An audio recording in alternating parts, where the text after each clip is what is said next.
বুধবার জামাই ষষ্ঠী। জ্যৈষ্ঠ মাসের শুক্লপক্ষের ষষ্ঠী তিথিতে সন্তানাদির সঙ্গে আপ্যায়ন করা হয় বাড়ির জামাইকেও। পঞ্জিকামতে জামাই ষষ্ঠী 2014 পড়েছে 11ই জুন থেকে। বাঙালির 13 পার্বণের মধ্যে অন্যতম পার্বণ হলো এই জামাই ষষ্ঠী। এই উৎসব উপলক্ষে বাঙালির হেসেলে আলাদা করে গুরুত্বপূর্ণ। শুধু হেসেলে নয়, বাঙালির সংস্কৃতিতে আলাদা তাৎপর্য এই রয়েছে। জ্যৈষ্ঠের শুক্লপক্ষ ষষ্ঠী তিথিতে এই আচার পালিত হয়। আজ মঙ্গলবার 11ই জুন থেকে শুরু হচ্ছে এই তিথি। আচার: জামাই ষষ্ঠীর দিন ষষ্ঠী পুজোর পর একটি সুতোয় হলুদ মাখিয়ে তা জামাইয়ের হাতে বেঁধে দেওয়ার নিয়ম রয়েছে। এরপর জামাইকে পাখার হাওয়া দিয়ে 3 বার বলার নিয়ম রয়েছে 60 60 60। বিশ্বাস করা হয় এই সুতো হাতে বাঁধার অর্থ হলো জামাইয়ের সঙ্গে মেয়ের সম্পর্ক যেন অটুট থাকে। মঙ্গলবার সন্ধে 5:58 থেকে এই তিথি শুরু হয়ে যাচ্ছে, আর তিথি শেষ হচ্ছে 12ই জুন। 12ই জুন বুধবার সন্ধে 7:24 এই তিথি শেষ হচ্ছে। এর মধ্যেই বাঙালির ঘরে ঘরে পালিত হবে জামাই ষষ্ঠী।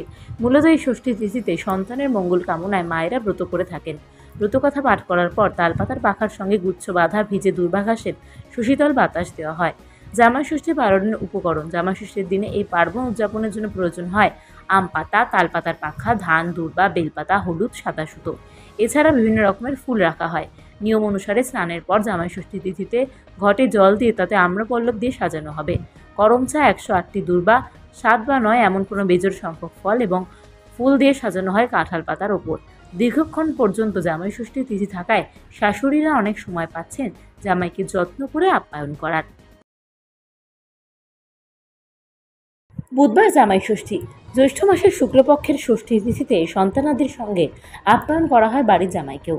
পঞ্জিকামতে জামাই ষষ্ঠী 2014 পড়েছে 11ই জুন থেকে। বাঙালির 13 পার্বণের মধ্যে অন্যতম পার্বণ হলো এই জামাই ষষ্ঠী। এই উৎসব উপলক্ষে বাঙালির হেসেলে আলাদা করে গুরুত্বপূর্ণ।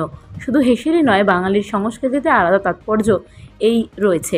জ্যৈষ্ঠের শুক্লপক্ষ ষষ্ঠী তিথিতে এই আচার পালিত হয়। আজ মঙ্গলবার 11ই জুন থেকে শুরু হচ্ছে এই তিথি।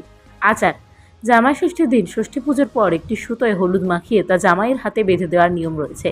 এরপর জামাইকে পাখার হাওয়া দিয়ে 3 বার বলার নিয়ম রয়েছে 60 60 60। বিশ্বাস করা হয় এই সুতো হাতে বাঁধার অর্থ হলো জামাইয়ের সঙ্গে মেয়ের সম্পর্ক যেন অটুট থাকে। মঙ্গলবার সন্ধে 5:58 থেকে এই তিথি শুরু হয়ে যাচ্ছে, আর তিথি শেষ হচ্ছে 12ই জুন। 12ই জুন বুধবার সন্ধে 7:24 এই তিথি শেষ হচ্ছে। এর মধ্যেই বাঙালির ঘরে ঘরে পালিত হবে জামাই ষষ্ঠী। মূলত এই ষষ্ঠী তিথিতে সন্তানের মঙ্গল কামনায় মায়েরা ব্রত করে থাকেন। ব্রতকথা পাঠ করার পর তালপাতার পাখার সঙ্গে গুচ্ছ বাঁধা ভিজে দুর্বাঘাসের সুশীতল বাতাস দেওয়া হয়। জামাই ষষ্ঠী পালনের উপকরণ: জামাই ষষ্ঠীর দিনে এই পার্বণ উদযাপনের জন্য প্রয়োজন হয় আম পাতা, তালপাতার পাখা, ধান, দূর্বা, বেলপাতা, হলুদ, সাদা সুতো। এছাড়া বিভিন্ন রকমের ফুল রাখা হয়। নিয়ম অনুসারে স্নানের পর জামাই ষষ্ঠী তিথিতে ঘটে জল দিয়ে তাতে আম্রপল্লব দিয়ে সাজানো হবে।